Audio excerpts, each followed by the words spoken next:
Osteoporosis यानी हड्डियों का भुरभुरापन, ये एक ऐसी बीमारी है जिसमें इंसानी जिस्म की जो हड्डियां हैं वो कमज़ोर होकर मुड़ने लगती हैं और उनके टूटने का खतरा भी कई गुना बढ़ जाता है। एक तहकीक के मुताबिक दुनिया भर में दिल के अमराज के बाद ऑस्टियोपोरोसिस दूसरे नंबर पर तेजी से फैलने वाली बीमारी है। अच्छा, और कुछ अर्सा कबल तक ये बीमारी सिर्फ मुअम्मर अफराद में पाई जाती थी, लेकिन अब नौजवानों में भी ऑस्टियोपोरोसिस के खतरात बढ़ने लगे हैं। दुनिया भर में हर साल अगर हम स्टेटिस्टिक्स देखें तो हड्डियों के 90 लाख फ्रैक्चर होते हैं। हड्डियों की इस बीमारी की वजूहात क्या हैं और कैसे इस बीमारी से बचा जा सकता है, बात करेंगे। हमारे साथ मौजूद हैं डॉक्टर तैयब बादशाह, जो कि कंसल्टेंट एंडोक्रिनोलॉजिस्ट हैं। अस्सलाम वालेकुम सर।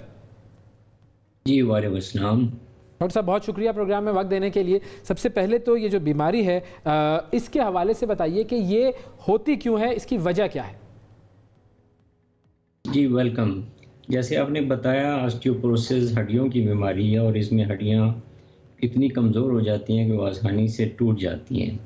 तो इसकी मुख्तलिफ वजूहात हैं। सबसे जो बड़ी वजह है वो तो है जो औरतों को होती है, उनके जो पीरियड्स होते हैं, मेंस्ट्रुअल साइकिल होता है, जब वो ख़त्म हो जाता है और एस्ट्रोजन की कमी हो जाती है तो फिर उनकी हड्डियां कमज़ोर हो जाती हैं और ऑस्टियोपोरोसिस उनको होता है। तो सबसे बड़ी वजह तो ये है।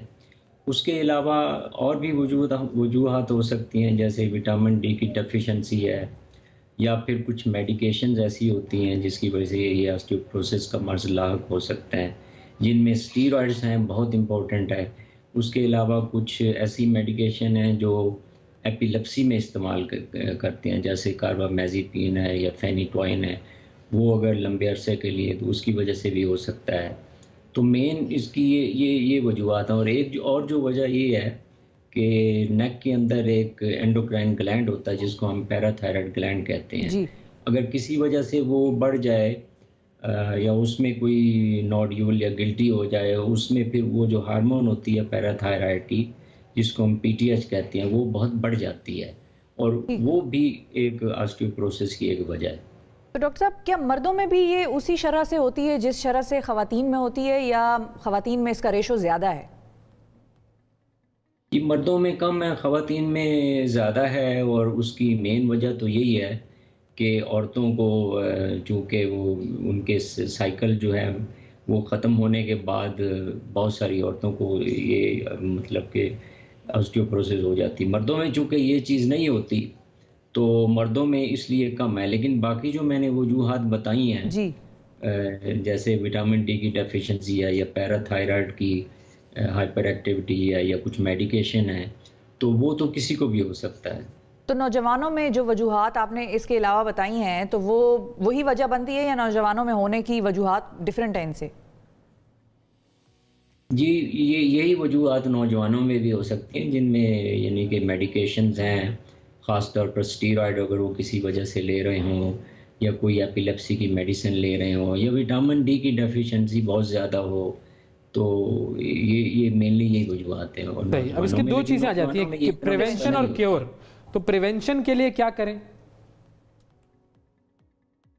देखें, ये जो औरतें जिनके मेंस्ट्रुअल साइकिल ख़त्म हो जाता है, उनको चाहिए कि वो अपना कैल्शियम बाकायदगी से और विटामिन डी बाकायदगी से लेती रहें, उसको चेक करवाती रहें, वो एक रेंज के अंदर रहे। यूजुअली इनको तकरीबन 1200 मिलीग्राम कैल्शियम की डेली ज़रूरत होती है।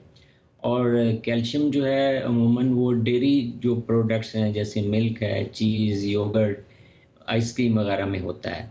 उसके अलावा जो लीफी वेजिटेबल्स होती हैं जैसे ब्रोकली है, उसमें होता है, ऑरेंज जूस में भी होता है।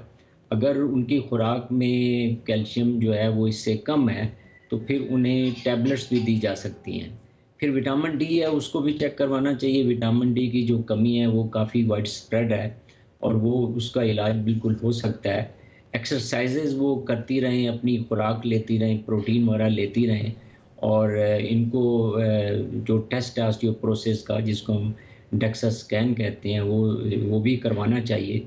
और अगर वो उसमें ऑस्टियोपोरोसिस है तो उसका इलाज मौजूद है।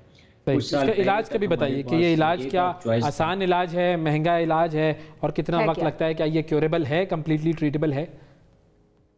जी बिल्कुल। अब हमारे पास इसकी काफ़ी मेडिकेशन हैं और बहुत ज़्यादा महंगी भी नहीं है। नंबर 1 विटामिन डी और कैल्शियम का सप्लीमेंट देने चाहिए। नंबर 2 मेडिकेशन है जिसको हम बिस्फॉस्फोनेट कहते हैं। तो वो बाई माउथ भी ली जा सकती हैं और इंजेक्टेबल भी अवेलेबल है जो साल में एक दफ़ा ले सकते हैं।